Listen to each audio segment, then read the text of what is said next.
হর হর মহাদেব। কেমন আছো বন্ধুরা তোমরা সবাই? আজকে অনেক দিন পর আমি মাঠে এসেছি। আমাদের এখানে কাছে একটা মাঠ আছে।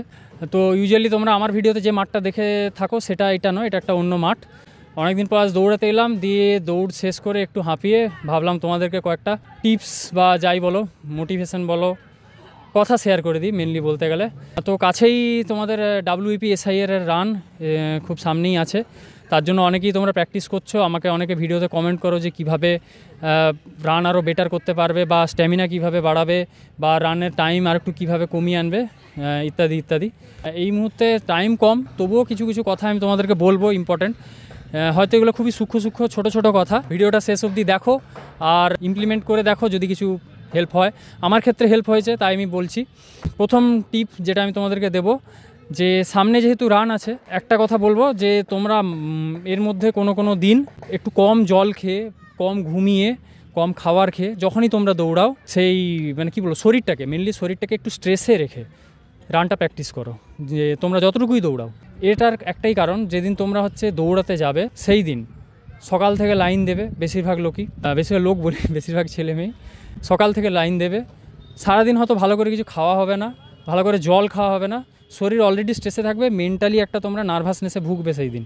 অত ছেলে মেয়ে দেখবে, সেখানেও একটা নার্ভাসনেস লাগবে। তো এরকম সময় অলরেডি যখন তোমরা মেন্টাল আর শারীরিক স্ট্রেসে থাকবে, তো 100% বলতে গেলে সত্যি বলতে দিতে পারবে না তোমরা। যেটা প্র্যাকটিসের ফিল্ডে দিচ্ছ 100% দিয়ে তোমরা দৌড়াচ্ছ, সেটা তোমরা দিতে পারবে না। সেখানে হয়তো বড় যে 70 থেকে 80% বেরাবে তোমাদের শরীর থেকে। সেই জন্যই এই প্র্যাকটিসটা আগে থেকে করে রাখা, যে অলরেডি বডিকে স্ট্রেসে রেখে কীভাবে দৌড়ানো যায়, বা মেন্টাল স্ট্রেসের থেকে কীভাবে দৌড়াতে হয়, বা দৌড়ানো মানে ওই টাইমটা ধরে রাখা, স্ট্যামিনা ধরে রাখা, এটাই কি বলবো, প্র্যাকটিস হবে তোমাদের। সেই জন্য বলছি, এর মধ্যে একটা দিন শরীরকে স্ট্রেসে রেখে প্র্যাকটিস করো। একটু কম জল খাওয়া, হয়তো জল খেয়ে এলে না, কম জল খেলে, কম খাবার খেলে, হয়তো কেউ বিকালে প্র্যাকটিস করো, দুপুরে কম খেলে, ঠিক আছে, জল কম খেলে তারপর থেকে, তো দেখবে হয়তো অলরেডি পায়ে হালকা হালকা টান লাগছে, পায়ে ব্যথা, সেই অবস্থাতে দৌড়াও। ওই দিন কী হবে তুমি জানো? ওই দিন তো জানো না কী হতে চলেছে। দেখা গেলো তোমাদের ওই দিন শরীরে হালকা একটু কিছু দুর্বলতা লাগছে, ভাল লাগছে না, পায়ে টান লাগছে, দৌড়াবে না তা বলে? দৌড়াতে তো হবে, তা আগে থেকে প্র্যাকটিস করো, বাস এইটাই। এবার দ্বিতীয় যে টিপসটা আমি দেবো, এটাও একটা জাস্ট কি বলবো, যেদিন রান হবে সেদিনে রিয়ালিটিটাকে জাস্ট কপি করা, আর কিছু না, সেটাকে জাস্ট সিমিউলেট করা। সেটা হলো, যারা অনেকে আছে আমি দেখেছি সকালে দৌড়াও, অনেক সকাল ভোর চলে যাও দৌড়াতে। আবার অনেকে আছে আমার মতো, যারা বিকেল সন্ধ্যায় দৌড়া। আমি সাধারণত সন্ধ্যাতে দৌড়াতাম। তোমাদের সবাইকে একটা টিপস দেবো, মাঠে এসো 11টা-12টার সময়, একদিন 2টোর সময় এসে দৌড়ে যাও।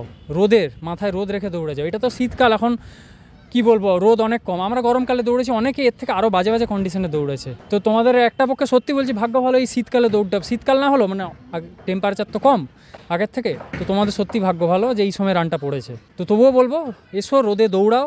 ওই দিন তো রোদে দৌড়াতে হবে, কোথাও ছায়া পাবে না, মেঘলা হবে না আশা করছি সেই দিন।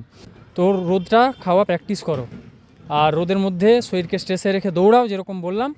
এই প্র্যাকটিসটা আগে থেকে রাখো, নাহলে হয়তো সেদিন প্রথম গেলে মাথার উপর রোদ পেলে দেবে মাথা ঘুরিয়ে গেল, সেটা কি ভালো লাগবে? নিশ্চয়ই ভালো লাগবে না। তাই প্র্যাকটিস যতবারে রিয়েলিস্টিক হয় সেই রকম রাখো। আমি তোমাদেরকে হয়তো একটু আমার কথাটা একটু অফেন্ডিং শোনাতে পারে, বাজেভাবে হয়তো বলছি, কিন্তু তোমাদের ভালোর জন্যই বলছি। 3 নম্বর টিপ, এটা হয়তো একটু সাইকোলজিক্যাল টিপ, আর কিছু না। তোমরা যখন দৌড়াবে, সাধারণত যেটা হয় বলছি, আমার ক্ষেত্রে যেটা হয় সেটাই আমি শেয়ার করছি। হয়তো প্রথমে একটু দৌড়াতে শুরু করলাম, প্রথম একটা পাক হয়ে এসছে বা হচ্ছে, সেরকম সময় মাথায় চলতে থেকে আমি কেন দৌড়াচ্ছি, আমি আর পাচ্ছি না, মানে এক্ষুনি মাঠ থেকে উঠে যাবো, এক্ষুনি, আমার আর ভালো লাগছে না, কখন এটা শেষ হয়, কী টর্চার এটা একটা। আমার মাথা স্ট্রেসড হয়ে আছে, আমার বডি স্ট্রেসড হয়ে আছে। আমি কেন দৌড়াচ্ছি, আমি এক্ষুনি পালিয়ে যাবো, আমাকে কে মাথা দিব্যি দিয়েছে যে আমাকে দৌড়াতে হবে এরকমভাবে? মানে কি বলবো, মানে আমার মাথা সব রকমভাবে চেষ্টা করে যে কুইট কর, বেরিয়ে যা তুই এখান থেকে, তুই কেন দৌড়াচ্ছিস, ফালতু কেন দৌড়াচ্ছিস, তোর জীবন বলে তার ব্যাপার আছে, কষ্ট হচ্ছে যখন দৌড়াচ্ছিস কেন, এরকম মনে হয় প্রতিবার। আমি যে কনস্টেবলের রান দিয়েছি, এর আগে আমি ফায়ার অপারেটরের রান দিয়েছি, ওয়্যারলেস অপারেটর রান দিয়েছি, গ্রুপ ডির রান দিয়েছি, রেলওয়ে গ্রুপ ডি, প্রত্যেকটা রান আমি ক্লিয়ার করেছি। কিন্তু প্রত্যেকটা রানের ফার্স্টেই আমার এটা মনেই হয়েছে প্রতিবার। আমি সত্যি বলছি, এটা আমি মানে কি বলবো, নিজের বাড়ানোর জন্য বলছি তা নয়, প্রতিবার মনে হচ্ছে উঠে যায়, আমার আর ভালো লাগছে না, আমি আর পাচ্ছি না। জাস্ট যখনই ওইটা হবে, ওই যে মোমেন্টটা, ওটা কিন্তু সত্যি বলতে কুইট করার মোমেন্ট নয়, ওই ওইটাই সময়, ওই সময়টাই নিজেকে পের করে দেওয়ার সময়, ওই ব্যারিয়ারটাকে তোমাকে ভেঙে বেরিয়ে আসতে হবে, ঠিক আছে? ক্যামেরাটা সোজা কর। হ্যাঁ, ওইটাই সময় তোমাদের ওই মেন্টাল ব্যারিয়ারটা ভাঙার। ওইটা জাস্ট তোমার দেখো, স্বাভাবিক আমাদের শরীর বায়োলজিক্যালি স্ট্রেস পছন্দ করে না, স্বাভাবিক। তুমি যখন মেন্টাল স্ট্রেস বা ফিজিক্যাল স্ট্রেসে আসছো, মন বলবে বেরিয়ে যা, হচ্ছে নি হয়। ওইটাই হচ্ছে মেন্টাল ব্যারিয়ারটা ক্রস করার সময়। ওই সময়টা কুইট করার সময় নয়, মোটেই নয়। কুইট মানুষ কখন করে? যখন হয়তো পায়ে এমন টান লেগে গেছে, দৌড়াতে পারছো না, বমি হয়ে যাচ্ছে, তখন হয়তো তুমি গিয়ে কুইট করবে। তোমার বডি প্রথমে কমপ্লেন করবে যে আর পাচ্ছি না, পায়ে টান লেগে গেছে, পায়ে চোট লেগে গেছে, কিন্তু তোমার মাইন্ড যেন কমপ্লেন না করে। মাইন্ডের কমপ্লেনে কোনো দিন দাঁড়িয়ে যাবে না, এইটা একটা টিপস তোমাদেরকে দেবো।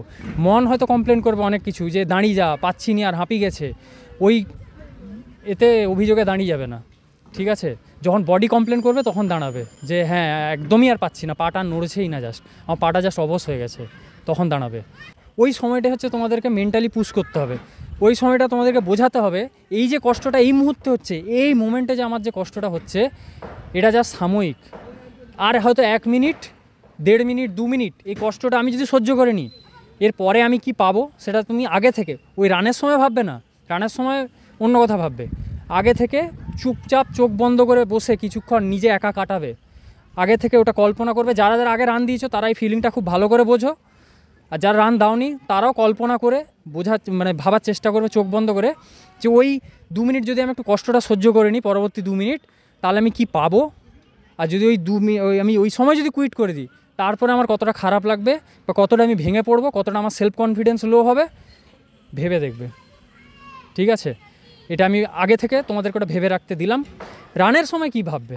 রানের সময় যখন ওটা হবে, আগে থেকে যদি তুমি ওটা ভেবে রাখো, তুমি তোমার মাইন্ডকে ইজিলি কনভিন্স করে রাখবে, মানে করতে পারবে সেই সময়, যে হ্যাঁ আমি তো জানি এটা হবে, এই সময় আমাকে কুইট করা যাবে না, এটা কুইট করার সময় নয়, দাদা বলেছিল এই সময় কুইট না করতে। তো এটাই বলবো, সেই সময় ভাববে যে না, এটা কুইট করার সময় নয়, তখন যে করে হোক ওই ওই ফিলিংটাও কিছুক্ষণের মাত্র, ওই যে মেন্টাল ব্যারিয়ারটা ওটা কিছুক্ষণের, ওটা ভাঙতে বেশিক্ষণ সময় লাগবে না। হয়তো বড় জোর আর কয়েক মিটার গেলেই ওইটা তোমার মনে হবে যে না, আর তো কিছু কষ্ট হচ্ছে না।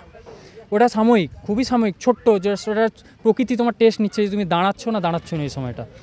ওইটা একটু পেরিয়ে গেলেই তারপরে তোমার শরীর দেখবে কতটা ইজি হয়ে গেছে, তখন আরও দৌড়াতে পারে, একটা মনে জোর চলে আসবে। তো ওই জায়গাটাই ভাঙার সময় যে করে হোক আমি বলবো সহ্য করে নেবে, যে না আমাকে দাঁড়ানো যাবে না, যে করে হাত নাড়বে, হাত নেড়ে দৌড়াবে, যে করে হোক। আমি মানে কী বলবো, দাঁড়াতে এখন এক্সাইট হয়ে হাত নেড়ে দিচ্ছি, এরকম হাত নাড়বে, হাত নাড়লে অটোমেটিক দেখবে পাও তার সঙ্গে আসছে, ঠিক আছে? অনেকে হাত একদম ফ্রিজ করে দৌড়ায়, এরকম করে, ওরকম করো না। একদম ওই সময় চোখ বন্ধ করে দৌড়াবে না, আমি এটা জাস্ট এতে বলছি, চোখ খুলেই দৌড়াবে, কিন্তু জাস্ট যে করে দাঁত চিপে হলে এরকম করে হলেও এগিয়ে যাবে, দাঁড়াবে না। একটু পরে দেখবে কত ইজি লাগছে। আর যখন তুমি ওইটা ফিনিশ করে এসে, টাইমের মধ্যে ফিনিশ করে এসে দাঁড়াবে, তখন নিজের উপর দেখবে যে কী কনফিডেন্স, মানে কী বলবো, সেই যে ফিলিংটা, ওই ফিলিংটা জীবনে একবার নিয়ে দেখবে, ওই ফিলিংটা নিয়ে দেখো, আমি বলবো এই যে কষ্টটা করলে দেখবে রিগ্রেট হবে না তোমাদের, এইটাই বলার। আর সামনেই রান, যেগুলো বললাম প্র্যাকটিস করো। আর যদি আমার এই মুহূর্তে মাথায় কিছু আসছে না, যদি কিছু আসে আমি শর্টসে দিয়ে দেবো। তোমাদের যদি কোনো কিছু জিজ্ঞেস করার থাকে অবশ্যই কমেন্ট সেকশন খোলা আছে। আমার যদি মনে হয় যে হ্যাঁ কোনো একটা কোশ্চেন সত্যি সিরিয়াস ভালো কোশ্চেন, আমি সেটা নিয়ে শর্টস বানিয়ে দেওয়ার চেষ্টা করবো। আমিও ব্যস্ত থাকি, তার মধ্যেই আমি বানাই অফিস থেকে বেরিয়ে। তো তবুও চেষ্টা করবো তোমাদের হেল্প করে দেওয়ার।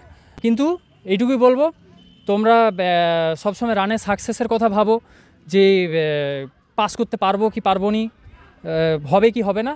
এইটুকুই বলবো যে নিজের বেস্ট দাও, যেন অ্যাটলিস্ট যদি নাও হয় পরে যেন তোমার এই আফসোসটা না হয় যে আমি আমার বেস্ট দিইনি। ব্যাস এটুকুই বলবো, সবসময় বেস্টটা দিয়ে এসো, ভালো করে দাও। যাদের অনেকেরই আছে আমার মতো ছেলে, যাদের বয়স হয়ে গেছে, লাস্ট চান্স, তাদেরকে বলবো, কি বলবো, মনকে একবার ওয়ান লাস্ট টাইম শক্ত করো, ঠিক আছে? নিজের বেস্ট দিয়ে এসো, জোরে দৌড়ে এসো, যে করে হোক। ওই আফসোসটা খুবই বাজে, আমি চাই না এটার মধ্যে দিয়ে কেউ যাক। তাই বলছি, কি বলবো, আমার তরফ থেকে অনেক বেস্ট অফ লাক, শুভেচ্ছা, যাই বলো। আমি চাই তোমরা পাস করো, চেষ্টা করছো, মেহনত করছো, এটাই করতে থাকো, এটাই লাগবে। আর নিজেকে পুশ করো, মেন্টালি পুশ করো আরও বেশি, ঠিক আছে? এইটুকুই, বেশি বকবো না আর। ভালো করে দাও তোমরা, কি হলো আমাকে অবশ্যই কমেন্ট সেকশনে জানিও রানের পর, দেখতে ভালো লাগবে আমার। হর হর মহাদেব।